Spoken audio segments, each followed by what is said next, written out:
Hello and welcome to CinemaSins, where the sins are snarky and the points don't matter. That's right, just like reviewer dibs, the points don't matter. Today we are looking at the sins and wins of Justice League: Cry for Justice. And boy, is it a doozy. Before we get going, yes, I'm aware that Linkara covered this on his excellent show, and there may be some crossover snark-wise. Sin for bad comics being bad. It's a righteous cover, so win.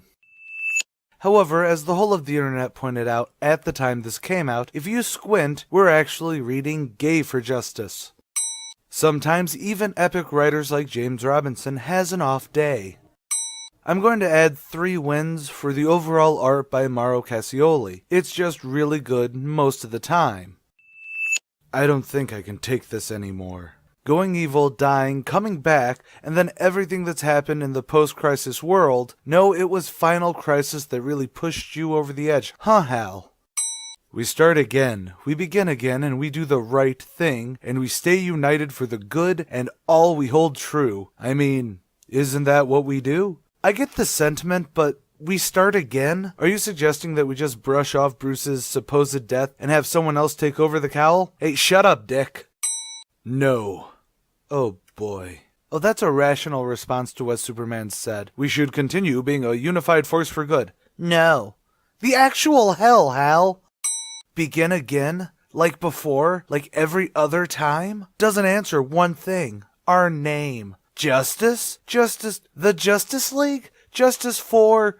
of what? We wait for villains to do wrong and then we go after them, or we wait for them to attack us. Might have worked then, but these aren't the villains of yesterday, and our being good and true isn't scaring them back into the shadows. Not anymore. Do I need to explain why this is sinnable? Okay, what the hell does starting over have to do with your name?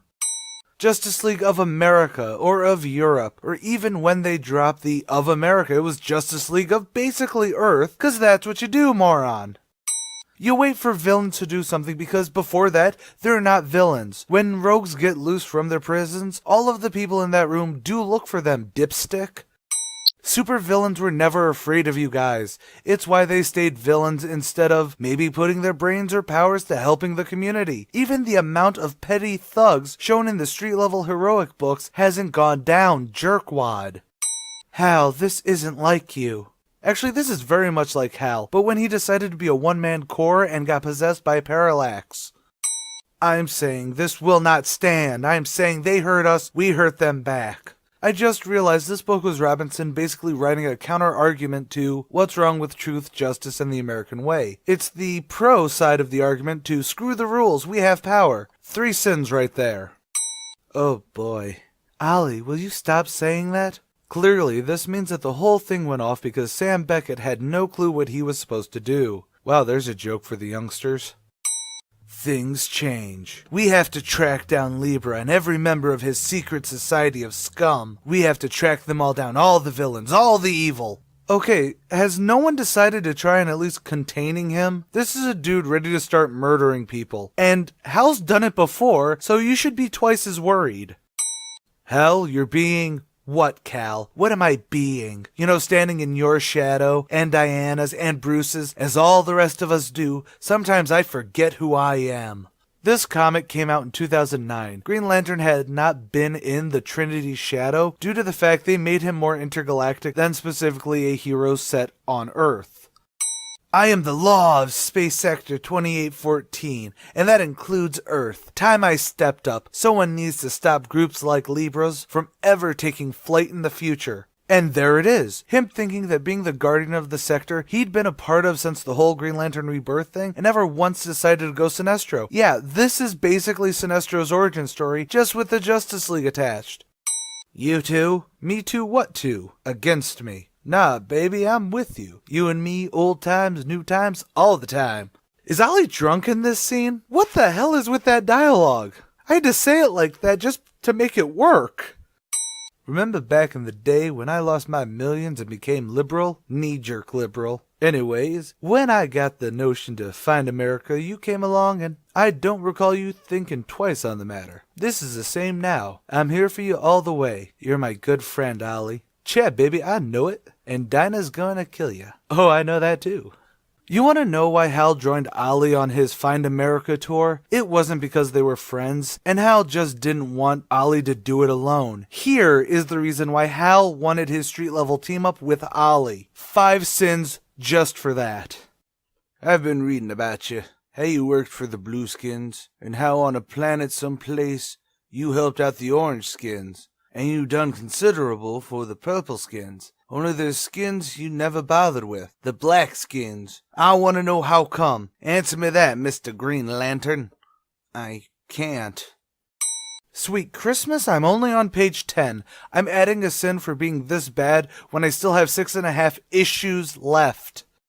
Albuquerque, New Mexico, noon, more or less, at the not particularly successful hideout of Mothman. Pointless location caption is pointless. I am so not the Atom anymore. So says Ryan Choi. He is so the new Atom. So says Ray Palmer. Ray stopped being the Atom 4 years before this comic. Ryan already had his blessing. What the hell does any of that even mean? He's a hero. I'm Ray Palmer. Welcome to pain. And that's it. That's the only line anyone will ever remember from this comic, because it is just bad. However, I will take this sin away if Brandon Routh ever says this line in Legends of Tomorrow. Ray Palmer just ran up a tunnel of snot for answer. It was Prometheus! Ah! So, Ray Palmer, who stopped being the Atom after his ex-wife killed a friend using his tech, is now using his tech the way his evil wife did. Hey Ryan, thanks for being a part of this. A small part. Pun intended. No, your reaction shouldn't be, hey no problem, here's a pun. You basically just saw the superhero equivalent of waterboarding. Be a hero, Troy! You go back to Ivy Town. It needs you. Sides, who knows if Prometheus is planning a whack at Professor Hyatt too? Me? I'm taking this all the way to Prometheus's doorstep. I want him to pay. Yeah. Justice! Did Robinson hate the idea of this comic so much that he decided to go as over the top as he could? Also, I'm just going to add a bulk 5 sins for every time a character literally cries out for justice in this comic.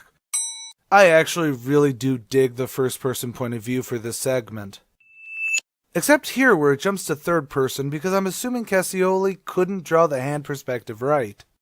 His words don't have any direct translation to any on this planet, but their meaning does. Unless the direct translation for a word that means the sadness, heartache, etc. of losing a significant other to a group of supervillains after they attacked a lab, then maybe there is a direct translation when you say their meaning has a direct translation. My troop, my clan, my life, dead. Hey kids, using Kongorilla is hip and trendy since he had a miniseries a decade before this came out for Vertigo, right? Also, a group of gorillas is called a band. Troops are for monkeys. That's primatist. There was a time when Bill the Man had a man's body, when he was quick with a hunter's gun, and a white man's lack of regard for a world that wasn't his. Even in 2009, poachers were pretty diversified. Wasn't just white guys. Even funnier is that it wasn't poachers that did this, obviously. I tried to stop them. Tried to be the hero you taught me to be. No. And yet, all I can wonder is why the South African hero in his arms is in Central Africa right now. And when did he become Kongorilla's partner? Africa is a pretty big place. I'm still a man, he thinks. No, I'm an ape. An ape. I'm Bill. I'm Congo Bill. Honestly, this entire scene is so close to being good, I'm giving it a pity win. I have a confession to make. If it involves you, the Huntress, Lady Blackhawk, and a bottle of grappa, Don already told me, and all I have to say is, well played, sir. Why the hell would that be his confession? Seems like a horrible attempt at brevity. I'd rather be known for the planes I flew. Anytime Hal Jordan speaks, I can almost hear Jeff Johns pounding his head against his desk. I'm giving a blanket 10 cents for just how Hal is in this. You'd have to be nuts to live here. You know, I should send the conversation that led up to this, but I'm actually going to say that Hal's not wrong here and step away slowly. Two heroes fight only to team up very shortly after, cliché. I'll make this quick. Word hit the street running that you two were on the hunt for villains, and villains I have. How did you possibly hear about that? Prometheus couldn't have possibly known this to feed it to you yet. In universe, this is literally the second time we've seen Ollie and Hal's part of this story, and timeline-wise makes no damn sense. If you don't believe me, go in there and prove me a liar. Here we go again, Green Lantern. We bring it to more bad guys. Happy? Yeah, Green Arrow. I sure am. Why are their names in quotations? Oh my sweet Christmas, did the letterer forget to put their big brand name in? Or was this supposed to sound sarcastic, like they don't want to use those names anymore? They killed 3 guards, retired volunteers. They were harmless, good men, and my dear friends. Oh, the kids at home will definitely feel the hit from Winky, Blinky, and Nod's death most of all, just like when the Ritz brothers died. Oh, and Ray Palmer is now in an Atom suit again, for absolutely no reason. Fate reminded me that I'm Ray Palmer. Want to know what he means? Well, go and watch Linkar's review of Countdown, because like hell if you should read it, and it may take forever for me to get to it. Oh, right, this is when Captain Marvel Jr. became Captain Marvel. I didn't like it. Or is it Shazam? I get confused with all the name changes. Then let's keep it simple. Call me Freddy. Not sure where this dangling sin against the Captain Marvel copyright stuff should go. Oh, why not? Sin on its existence by means of this comic. Oh yeah, we're old teammates. 'Cause then, Freddy here looked like a kid. I actually like Teen Titans Volume 2, so here, have a win for reminding me of that. However, I think you meant to say, except Freddy looked like a kid, not 'cause Freddy looked like a kid. So sin for that. Hal and Ollie take out a bunch of D-listers here, but Black Manta and Scarecrow, those are villains that would have had at least a 2-parter by themselves. Justice, huh? Funny how that word's everywhere all of a sudden. No, it's not funny. It's not funny at all. It's dull, arduous, and excessively stupid. And you know what's funny about a guy like Freddy saying it? Me, I'm sour like a Charles Bukowski story. Hal is too. Hal can speak for himself. Nothing sour about this little black duck. Waits for everyone to Google Charles Bukowski, and now we can all share this laugh at bad writing together. Just add this in. I will never understand the long sleeve crop top look, and I'm okay with that. And I'm not okay with that. But I still have to ask. Are you here now as a hero or a villain? Insert joke here about Hal talking to Supergirl's boobs. I know what he said was stupid, but was it really single tear worthy? I mean, it's not like he littered on the highway or something. My father's dead. I want justice. Together, we can be justice. We can be justice forever and ever. Just send the damn thing. Yeah, but aren't we supposed to be the good guys? Ask me that when the sting of Bruce and John's death and all the others have gone away, if it ever does. Hey, should we be torturing this guy? Shut up, I saw Jack Bauer do it on TV. The pain we feel can't be fixed with aspirin. No, but fairly certain a bottle of scotch and talking would help.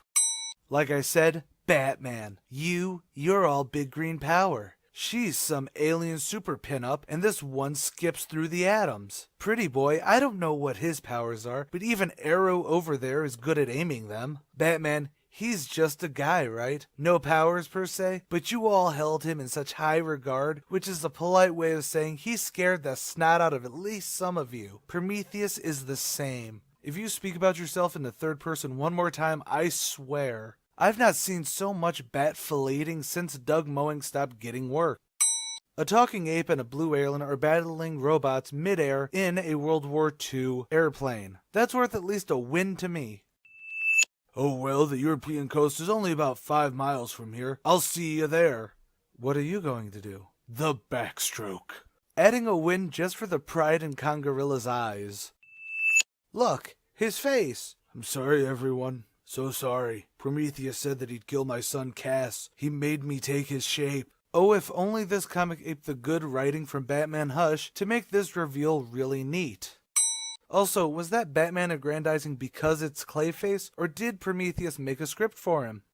Lantern, Hal Jordan, a bomb has just been primed. What? He mutated me too. Made me more like Carlos so that... Not Prometheus, one of the Clayface... Inside your prisoner, set to explode in... Okay, the Ring is just trolling him here. Hey, there's a bomb. Kaboom!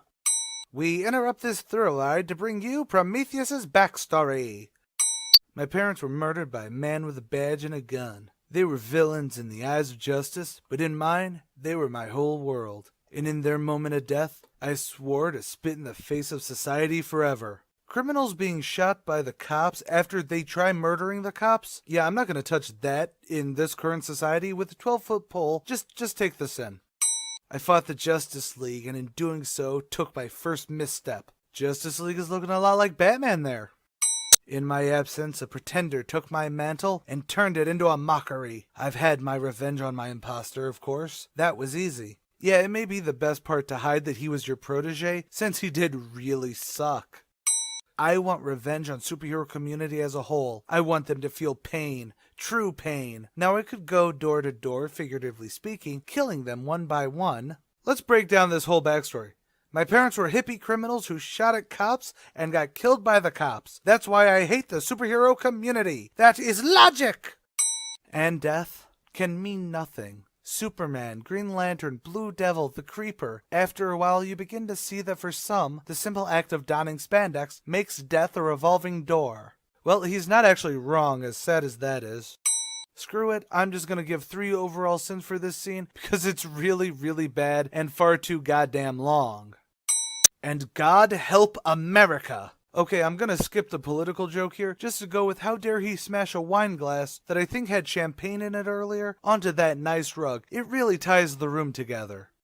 What's the word, babe? As in, why the ring-a-ding? I'm sorry, was that English? I think Benetti's asking why you summoned us, Charity. At least someone points out strange dialogue here, but if that's Charity, she's not dumb enough to not understand what he's saying. Unless that was a really bad joke and I missed something post-Starman Volume 2.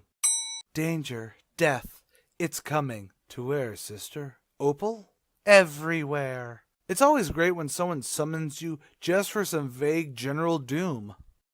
I defend a lot of art when people say that it's just cheesecake, but every woman in this panel are posed to be cheesecake. Yet again, Supergirl is just her boobs too. So a sin for everyone that I deem as cheesecake. Judge me in the comments.